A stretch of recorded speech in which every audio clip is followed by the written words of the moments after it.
Bon, pour être franc, quand Roland Elie m'a dit que le thème de cette journée c'était Nation et civilisation, je me suis dit que ce thème était tellement important, tellement majeur, que je ne pouvais pas le traiter avec un discours rapide. Alors, je me suis mis à réfléchir, à plancher, j'ai fait ma copie, et je vais vous proposer mes pistes de réflexion sur ces thèmes. Alors, la nation et la civilisation, ces deux termes seraient indissociables. Il est vrai que nation et civilisation ont de nombreux points communs. D'abord une géographie, une communauté et un temps donné. Mais avant tout, c'est quoi une civilisation? C'est à la fois la durée et l'histoire. C'est à la fois la permanence d'une identité et un sens, une évolution, donc des changements. En effet, la répétition cyclique d'un même état n'est pas une civilisation. Pour vous expliquer avec un exemple, la photocopie de la même journée, à l'identique, ça ne vous fera jamais une vie. C'est pareil. Un autre exemple, les générations de chasseurs-cueilleurs du Paléolithique ne font pas une civilisation. Pourquoi? Eh bien parce qu'ils n'ont que le présent. Sans conscience du passé, ils ne peuvent pas se projeter dans le futur. Et il y a aussi une autre chose. Une civilisation, comme une nation, comme un homme, ça naît, ça vit et ça meurt. Bon, tout d'abord, ce qui caractérise notre civilisation occidentale, c'est à la fois son histoire, donc, comme je disais il y a 2 secondes, l'histoire de ses évolutions, et sa permanence, son identité. Alors, cette identité, elle est quoi? Elle est simple, elle est indo-européenne, de culture pagano-chrétienne et gréco-latine. Elle est sur un territoire donné, l'Europe de l'Ouest, et avec des peuples déterminés. Et ce qu'on appelle l'Occident, en fin de compte, n'est que l'excroissance de cette Europe, les USA et l'Australie en l'occurrence. Mais cette civilisation a muté dans notre histoire récente. Cette mutation radicale est vraiment une mutation radicale, puisqu'elle a influencé la perception même du temps au sein de cette civilisation. Bon, pour expliquer, pour être clair, cette rupture historique, c'est ni la Révolution française, ni les Lumières, c'est la révolution industrielle. Je m'explique. La révolution industrielle est technique, est la caractéristique de notre civilisation occidentale actuelle. C'est ça qui la caractérise vraiment. En moins de 200 ans, elle a changé profondément nos modes de vie. Par exemple, depuis le néolithique jusqu'au XVIIIe siècle, les hommes n'avaient pas un mode de vie vraiment différent. Ils allaient un petit peu plus vite à cheval, quand ils avaient un cheval, c'est tout. Mais le principal changement, ça a commencé, la rupture s'est faite en 1820 et a continué jusque dans les années 1970. C'est un exode rural massif qui transforme notre civilisation en créant une nouvelle classe sociale qui est urbaine. C'est la classe ouvrière. C'est une classe qui est détachée de son tissu social traditionnel et qui s'agglutine dans des cités ouvrières. C'est la création, pour la première fois, d'une catégorie sociale déracinée. On pourrait dire maintenant hors sol. C'est vrai, un pan entier de la société cesse d'avoir son quotidien rythmé par les jours et par les saisons. C'est la première fois. Donc c'est bien une grande révolution qui est bien aussi importante que la révolution agricole du néolithique.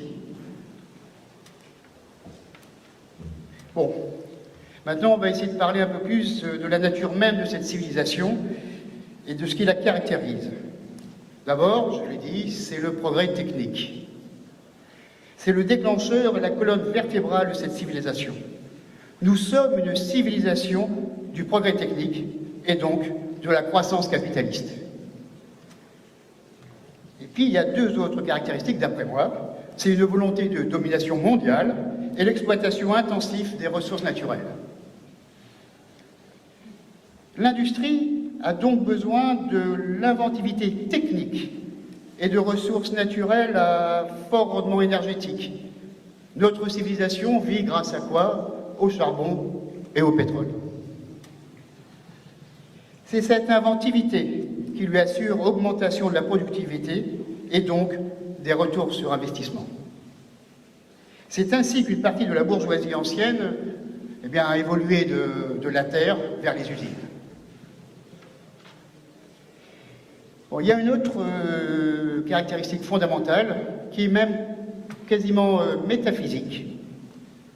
Le temps lui-même s'est accéléré. Les distances, et donc le temps, ne sont pas les mêmes quand on est à pied, à cheval, en voiture ou en avion. C'est une évidence.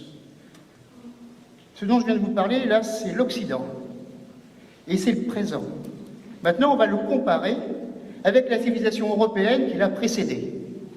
D'après moi, c'est de cette opposition que naît le véritable choc de civilisation. La civilisation européenne, que l'on peut qualifier de prémoderne,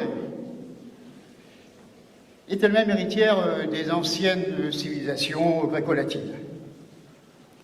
Et je pense, par opposition à notre civilisation moderne, celle que nous subissons, le moteur de ces civilisations anciennes, c'est d'après moi, la force communautaire.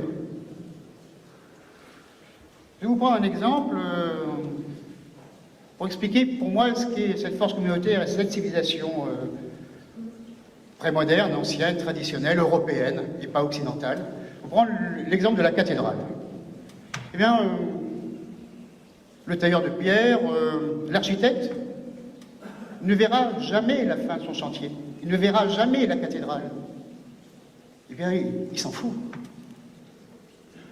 Il s'en fout parce que il a su marier deux intérêts. L'intérêt particulier, personnel, et l'intérêt de la communauté. L'intérêt personnel, il est simple, pendant qu'il travaille jusqu'à sa mort, il a à manger, c'est pas si mal. C'est normal. Il y en a un autre intérêt que partagent ces gens plus traditionnels, eh bien, c'est qu'en travaillant pour une cathédrale, il œuvre pour Dieu. Il œuvre donc pour son salut. C'est important pour lui. Mais c'est déjà une œuvre pour aussi la communauté. Quand vous voyez la cathédrale de Chartres, de Soissons, de Beauvais, c'est à la gloire de la ville de Beauvais, de Soissons ou de Chartres. Et ce qui est encore plus important, c'est que quand il construit cette cathédrale, il construit, dans tous les sens du terme, une œuvre qu'il dépasse. Il n'en verra pas la fin. Et c'est ça qui le motive. Parce que ça lui permet, comme ça, de toucher quelque chose que tout le monde, depuis l'aube des temps, cherche, l'immortalité.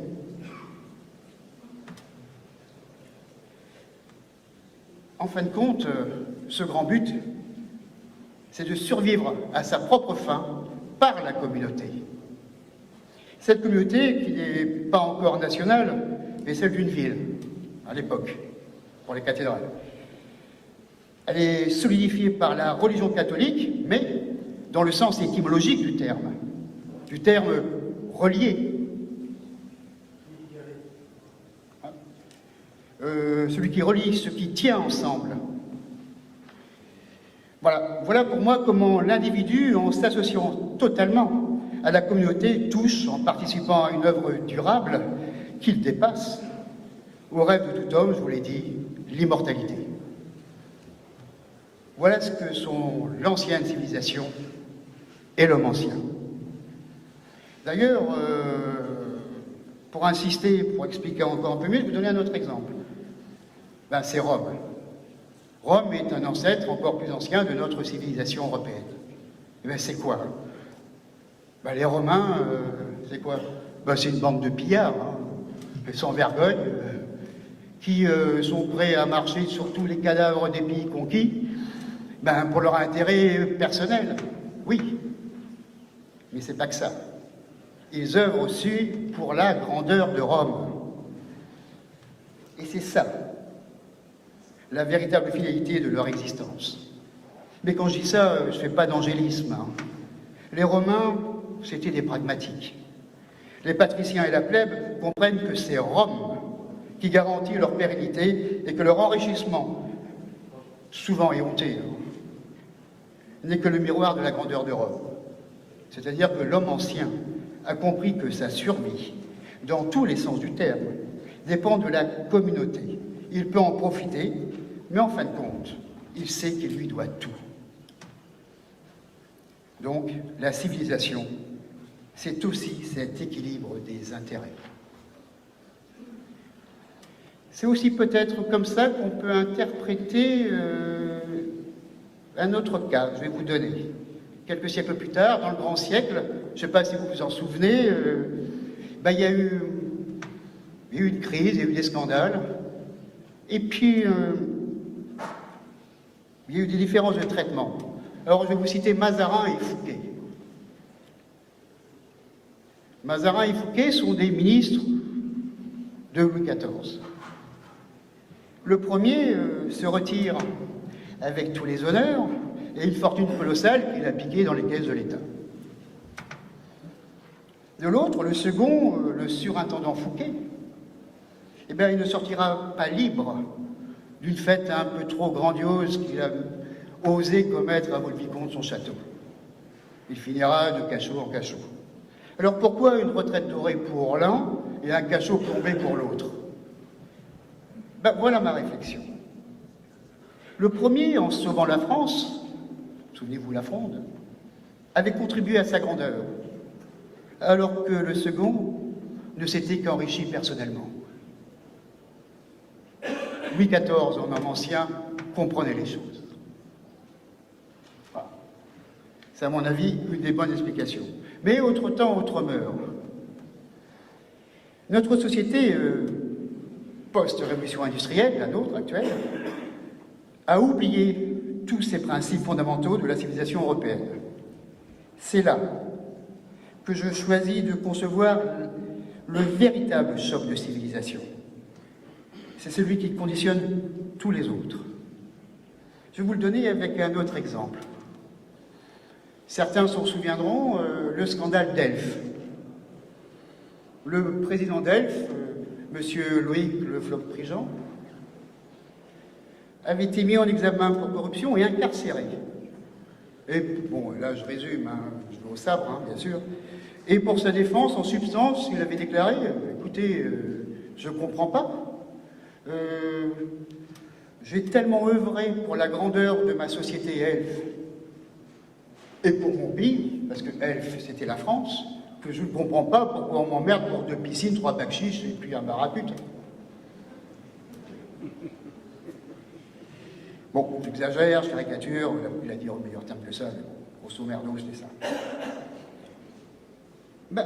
Fondamentalement, le Floch-Prigent, il n'avait pas tort. On peut quand même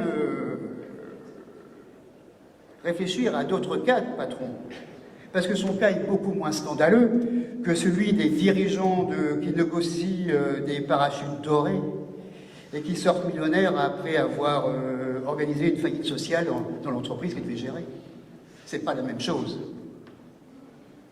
Et on peut l'opposer, ce patron à l'ancienne, à un homme d'affaires beaucoup plus moderne, Bernard Tapie. Justement, un autre exemple que j'avais en tête, il y a des années maintenant,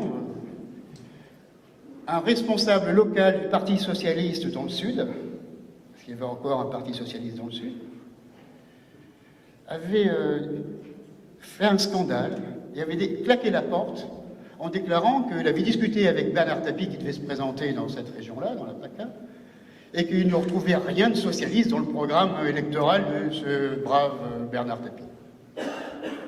Et qu'est-ce qu'avait répondu notre nanar national? Mais mon bonhomme, t'as rien compris. Nous, ce qui nous intéresse, c'est le pouvoir. Le reste, on s'en fout.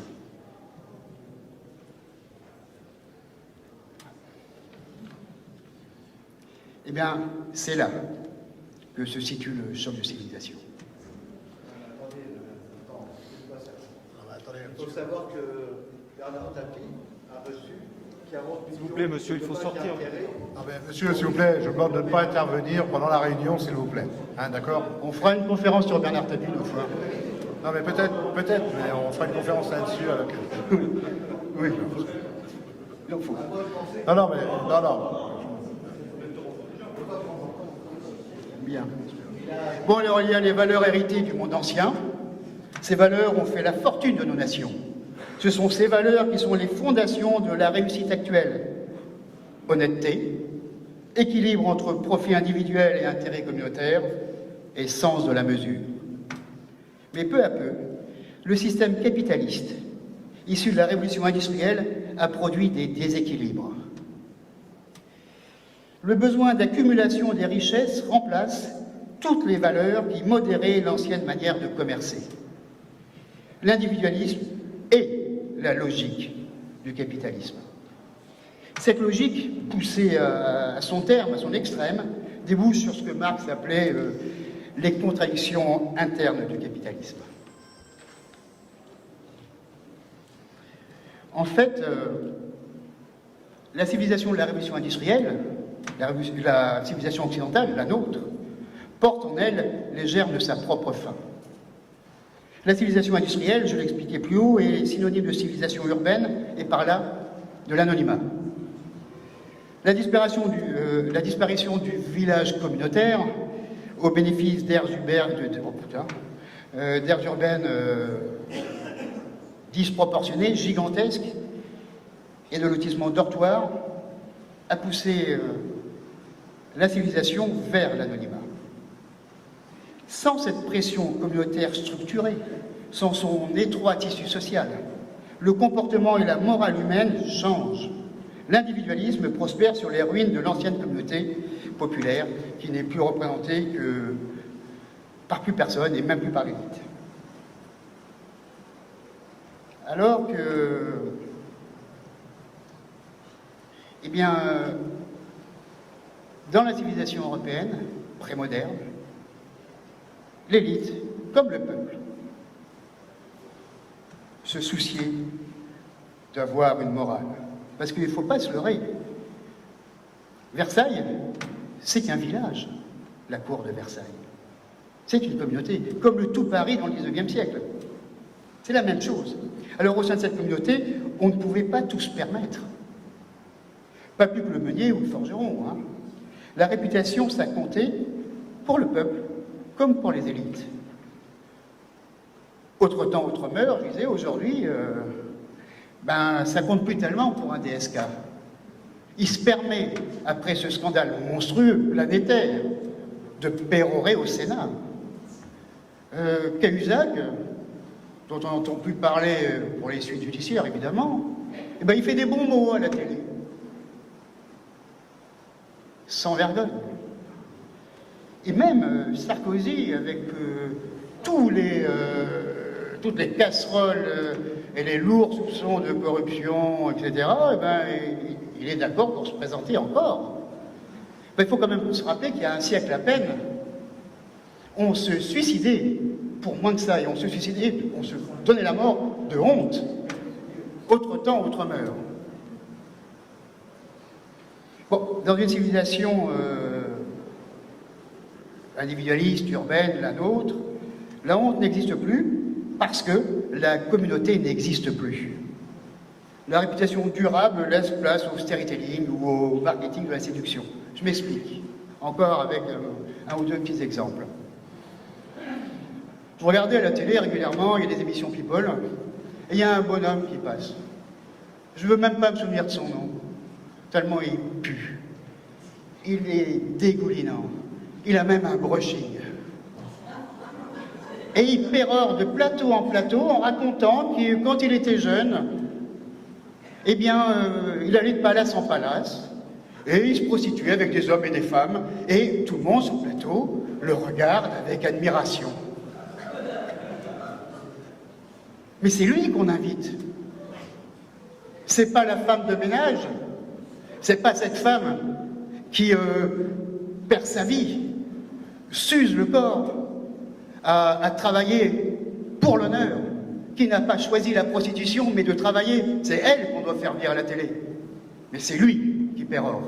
Et d'ailleurs, je vais vous dire, franchement, moi, si demain je me dis, tiens, si j'allais faire le tapin, à 150 € la page, j'en fais 10 par jour parce que je suis en pleine forme, et ben dans 3 ans, j'aurai peut-être du mal à m'asseoir, donc tout le monde m'appellera monsieur. Hein. C'est un fait.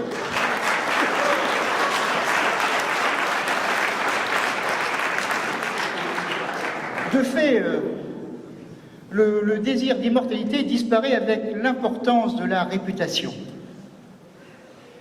Si ce qu'on pense de vous, de votre vivant, ne compte pas, alors imaginez-vous ce que peut compter ce qu'on pense de vous après votre mort. Exactement. Vous croyez franchement que François Hollande, en ce moment, il a les moyens de penser à la manière dont on va se rappeler de lui après sa mort? Aujourd'hui, de son vivant, c'est déjà une poubelle de l'histoire. Mais il s'en fout. D'ailleurs, il devient ridicule dans notre société de consacrer le moindre effort à la constitution d'un patrimoine symbolique post-mortem. Pourtant, c'est un moteur puissant pour tous ceux qui ont construit, bâti notre civilisation. Racine, Napoléon, Balzac et 1000 autres. Pourtant, je ne crois pas que l'individualisme outrancier soit la seule raison du déclin et du choc de civilisation que nous subissons. Nous vivons, d'après moi, une période d'anti-civilisation. D'abord, ce choc entre civilisation ancienne et nouvelle, c'est un choc entre mentalité hyper-individualiste et des valeurs holistes, c'est-à-dire communautaires, qui sont encore partagées par les couches populaires et qui sont restées intactes malgré l'urbanisation. Et la mentalité d'un Sarkozy, d'un Tapie, produit en fait une pratique anti-civilisationnelle. L'homme qui désire que l'augmentation de son confort personnel et de sa petite famille ou de sa petite tribu, eh ben, il n'est pas radicalement différent de l'homme préhistorique ou pré-civilisationnel. L'homme civilisé, par contre, lui, est justement celui qui est capable d'inscrire son action, sa pensée, dans un sens historique, donné par une nation, une religion ou une communauté. Cette anti-civilisation amorce un autre rapport au temps. La révolution industrielle, la technologie et le progrès changent la relation de l'homme au temps, et c'est extrêmement important. Nous produisons dans le même temps 100 à 1000 fois plus qu'avant. Cela raccourcit en même de fait le temps. Le progrès réduit les distances comme les échéances. Avant, nous agissions en année ou en saison. Aujourd'hui, certaines actions créent des milliards en quelques secondes. Cette ivresse de la vitesse a aussi changé l'homme. Le seul ressort de cet homo occidentalis, le profit immédiat, le retour sur investissement le plus rapide possible, et enfin, la jouissance tant qu'il en est encore temps. Et l'anti-civilisation, c'est ça. Dès que le couple progrès-croissance devient l'unique moteur de la civilisation, eh bien la civilisation n'est plus. On l'a transformée en moyen en fin. Je me souviens dans les années 90, encore à la télé, je la regarde beaucoup, trop, eh bien, on voyait certains commentateurs, certains experts en expertise de la spécialité qui disaient nous annoncer la fin de l'histoire. Tous, on espérait, quand on entendait ça, la fin des guerres, des conflits. Non, non, c'était la fin de la civilisation. Le choc des mondes se produit dans le temps aussi. Il faut comprendre qu'il faut 1000 ans pour élaborer une civilisation. Il faut 100 ans pour bâtir un pays. Il faut des lustres pour une vie. Mais il faut un semestre pour un bilan, pour une société qui pourrait être concurrentielle. On peut marier la vie d'un homme avec celle d'un pays, et la vie d'un pays dans le cadre d'une civilisation. Mais on ne peut pas marier un semestre et 1000 ans, un semestre et un pays. 6 mois, allez, on en fait 2, ça fait 1 an. On est loin du compte. Voilà. Bon, en vérité, concrètement, quel est l'intérêt, par exemple, d'investir dans des canaux? Absolument aucun. Des décennies de boulot, un retour sur investissement dans 100 ans, mais personne ne va investir là-dedans. Pourtant, à l'échelle d'un pays, du travail pour des décennies, une plus grande ouverture sur le monde, de grands défis technologiques et des voies nouvelles de circulation qui ne polluent pas, ben, voilà un grand projet pour un pays. Plus personne n'en parle, mais en voilà un. Dans un autre contexte, pour revenir à mon premier exemple, quel promoteur serait assez dingue pour financer une cathédrale? Elle 100 ans de boulot et on ne verra jamais le bout. Jamais il touchera sa thune. Mais pour un pays, 700 ans après, eh bien, Notre-Dame rapporte des millions d'euros de devises, de visites de touristes, et participe grandement eh bien, au rayonnement de la France. Choc des temps. D'ailleurs, le monde actuel, il se construit comment? Ben, en tôle ondulée et en parpaing. Ben, regardez autour de vous, hein, c'est quoi? 4 parpaings, de la tôle. Pareil pour les supermarchés, pareil pour vos immeubles, il faut savoir qu'un parpaing, c'est une existence de vie 80 à 100 ans. Après, ça tombe en ruine. Donc ceux qui achètent une maison pour leurs enfants, l'obsolescence des objets est programmée. Oui, l'obsolescence, toujours. Donc il faut construire vite, démolir rapidement et reconstruire aussitôt pour que ça soit rentable. En même pas 200 ans, le sens même du mot « construire » a changé.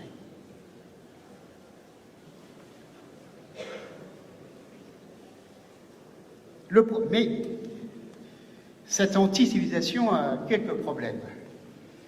Et un des problèmes, c'est que se passe-t-il lorsque la croissance n'est plus là et que le temps n'est plus rémunérateur?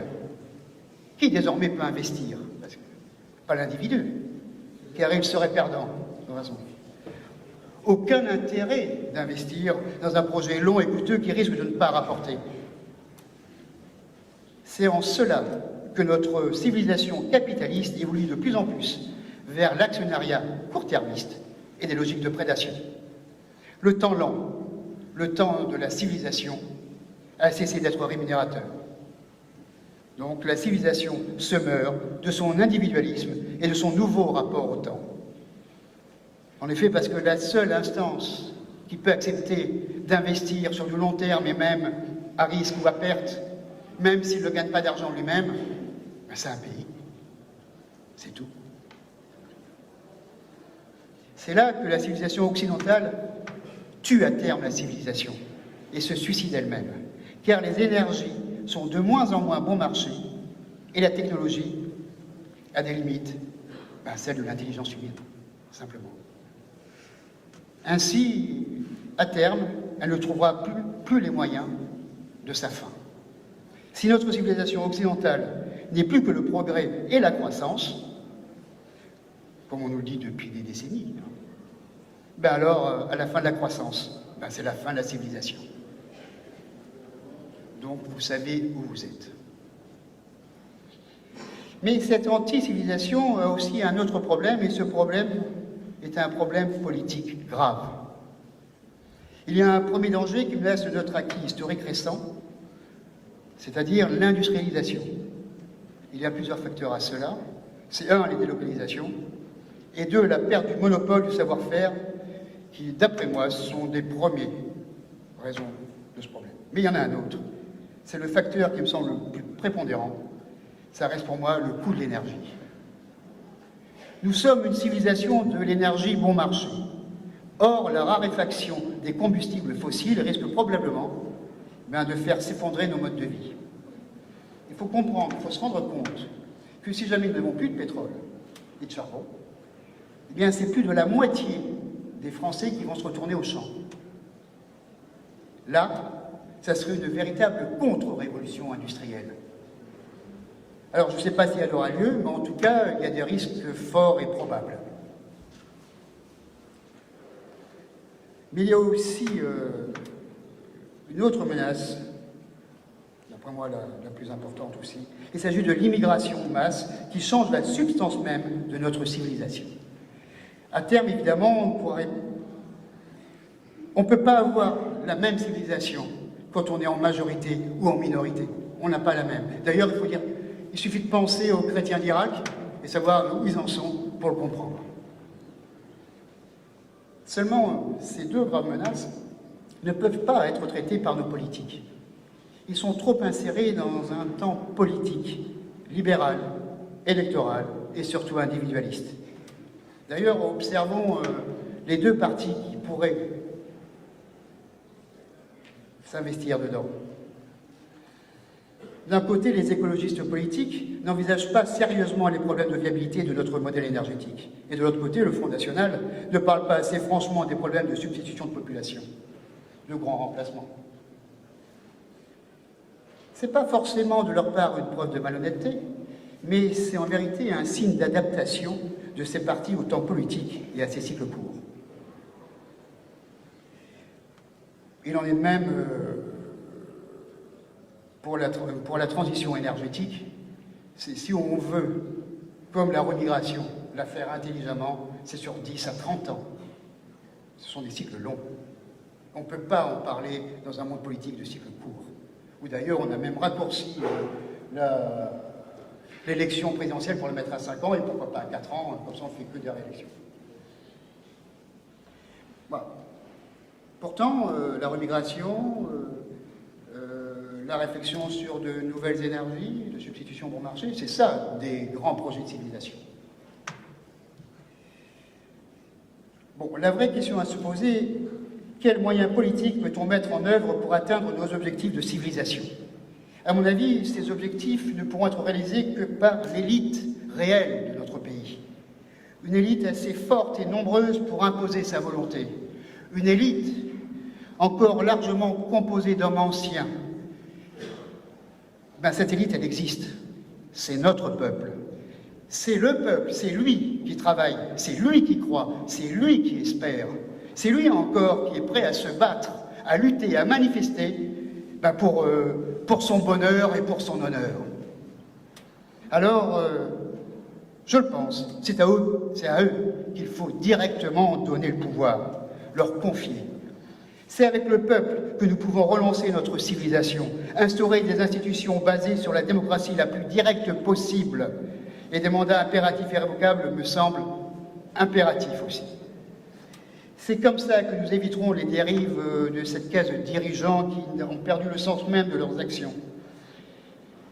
C'est comme ça que nous inscrirons l'action politique dans un projet de long terme, dans un projet de civilisation. Je le répète, il faut rendre sa souveraineté au peuple. Il faut inscrire ses objectifs de civilisation dans une constitution votée par référendum et modifiable par référendum seulement.